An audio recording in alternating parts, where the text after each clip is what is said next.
Hey guys, I'm Micah from blackbearcustomkydex. I've got a very simple project, but a really fun one to show you today. I was really excited about getting another Koenscraft knife through here after doing the commando that I did, oh gosh, it must have been 3 months ago now, 3 months anyway. And I'm really also excited to let you guys know that I've got another commando as well as another Koenscraft model in the shop right now that I will be working on in the near future. So lots of stuff from Koenscraft coming through after that first project, and I just couldn't be happier. I really admire the craftsmanship on these knives. So let me go ahead and show you this one really quick. I think it's called the Gunslinger Bowie, if I'm not mistaken. I could be wrong about that, but clearly uses, I assume, an original handle from a Colt, and I don't know what model revolver, but obviously a Colt revolver. And I'm going to go ahead and assume that it's relatively old, just based on the general shape of it.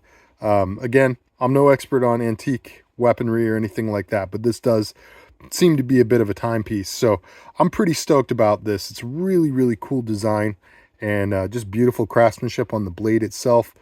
Always really appreciate Koenscraft. So looking at this, there are some really obvious challenges to the Kydex, namely, namely figuring out a couple things. Number one, what angle should this actually ride in at?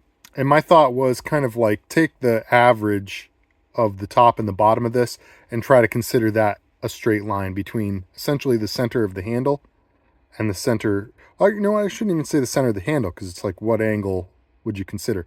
The center of the ricasso and the tip of the knife, and to kind of make a straight line, and that is what I would consider to be horizontal here. The next thing to figure out is, well, given that, you know, this part of the blade has to pass through the sheath here, so what are you going to do to prep the knife so that that can happen? And where are you going to get retention on something like this? So it's immediately obvious to me that you need to get retention on the actual blade behind this finger choil, or steel, I should say, not the blade per se, but the ricasso. So what I've done here is I've made a little widget or a piece of blocking, and this is how it's shaped. And so you can see it fits right up under there. It's the same thickness as the steel. I tape it all in place, put tape on the blade, and I just make some light cutouts on the tape, not light, but small cutouts, kind of semicircles, to expose a little bit of the steel right here in that tapered area. And that allows the Kydex to actually mold in and grip the knife right there. So one side effect of that is that you may see wear marks form over time. I expect that with this kind of finish on there, you probably won't ever get wear marks on there. But a second side effect is that because the plunge grind is a 90-degree, or at least close enough to it, you may find that as it passes into the sheath and goes through that retention point, it'll shave a little bit of material off. So it's natural to expect some shavings on this for a little while, but eventually that'll stop, and you shouldn't lose the retention. It'll still retain the knife. It's just a matter of shaving off that which is not necessary to overcome the retention of the sheath. So there you go. You can see a couple little flakes right there.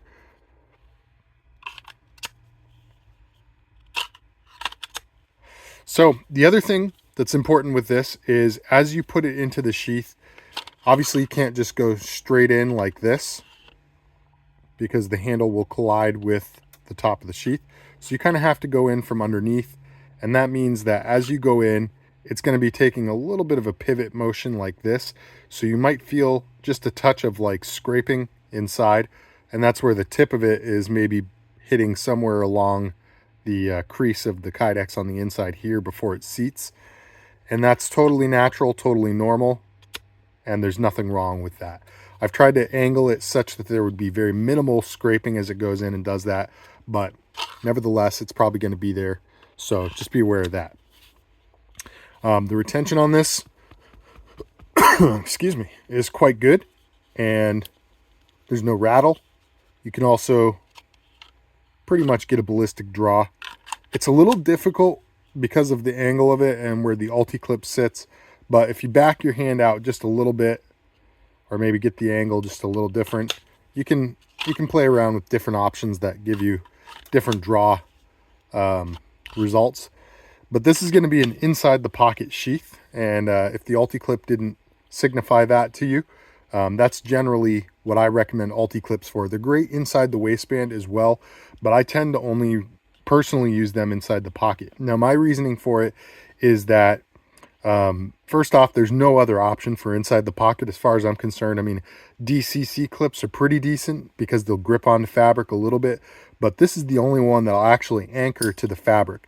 A DCC clip has a little barb on the backside, but it doesn't have this cam lever that allows you to actually cinch it down and have it hook onto a specific piece of real estate. So with DCCs and other clips like them, I find that you go to draw it out and eventually the barb will catch on the hem at the top of the pocket and will stabilize the sheath and allow you enough counter pressure to be able to draw your knife out away from the sheath. However, with the ulti-clip, you don't have to worry about any of that. It's just there, it's locked onto the fabric. Now, what the ulti-clip does not do very well is outside the waistband carry. Outside the waistband, you're latched onto fabric, but your sheath is still going to be able to flop around, and it's totally at the mercy of how flexible your fabric is, really. So some people ask, well, can I do OWB with 2 ulti clips? Yeah, it's getting better, but you're still going to have a lot of like flopping, you know, like in this direction. So if you had 2 of these mounted, it would still tend to flop along that axis. There's just nothing really securing it to the belt, so, or to the pants. Now, you'd also don't want to clip this onto a belt because it will stretch out the spring. It's only really meant to be clipped onto a thin piece of fabric. So ulti-clip inside the pocket is my favorite way to utilize this particular carry option.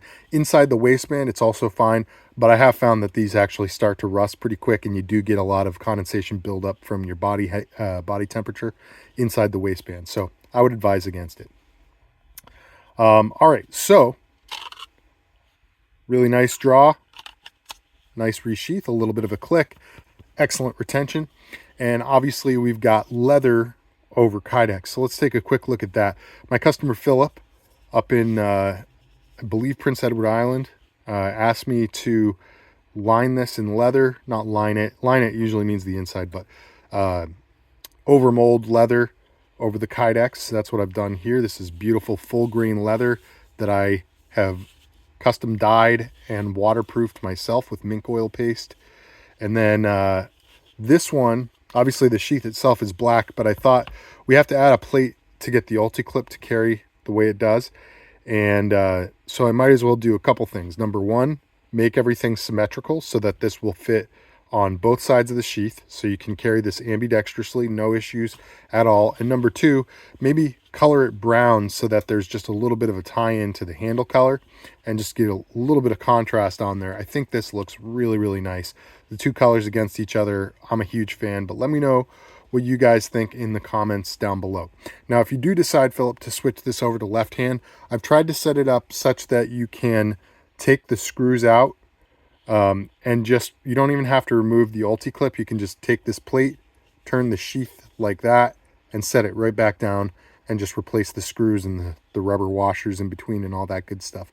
So it should be good to go for a good ambidextrous carry. The other thing he asked for was integral stitching. And integral stitching just means it goes through not only the leather, but the Kydex itself. I've done it in a saddle stitch pattern, which is pretty much the only option that I am practiced with as far as stitching up leather into Kydex. I'm not much of a leather worker. If truth be told, you know, I know enough to be dangerous, enough to add leather to Kydex and give it a good look, give it a good finish, make it waterproof or water resistant, I should say. Nothing is truly waterproof when it comes to leather. But I'm not an expert on leather work and certainly not on stitching. So this is the best I can do. I think this looks really good. I actually got the alignment, I'd say darn near perfect on this all the way around. It looks really, really nice. And yeah, I'm just very happy with this. The plate is also just 1 layer of Kydex. I have bonded leather on both sides of it as well, just to make it feel thick and sturdy. And then the last thing I think to share about this is just that it is in this rectangular shape rather than kind of tracing the blade or having one of my kind of signature shapes, because it's going in the pocket. And Philip and I had discussed it, and originally he came up with the idea, said, hey, either rectangular like this, and showed me some example pictures, or and he'd sent a different idea about a taco version. I recommended we go with this because it'll kind of look like a cell phone in the pocket as far as the printing goes. So anyway, I think that's pretty much everything I've got to show you on this, but I'm very, very pleased with this. I think it came out nice. And Philip, I really appreciate your patience, brother. He's been waiting on this for a little while. We had some issues with it arriving too. It was going to go to the wrong address, and luckily my local post office was incompetent enough to not return it to the sender, as it was marked for a couple of weeks. And eventually I was able to actually pick it up from them. And so, yeah, long story short, Philip's been extremely gracious and patient through my delays. So Philip, I really appreciate you, brother. I appreciate your business, and I appreciate the opportunity to work on this beautiful knife from Koenscraft and make a leather clad sheath, which is one of my favorite things to do for custom orders. So, all right, guys, well, that's all I've got. Let me know what you think in the comments down below, not only of the Kydex, but also of this gorgeous, well, you know my opinion, gorgeous Koenscraft gunslinger Bowie, and this awesome Colt handle. I don't think he made the handle. I want to say he probably repurposed it off of an actual Colt revolver, if I had to guess. I mean, that looks like original hardware there. So that's just my assumption. But all right, guys, that's what I've got for you. Like, share, comment, subscribe. Thanks for tuning in, and stick around for the next video. God bless.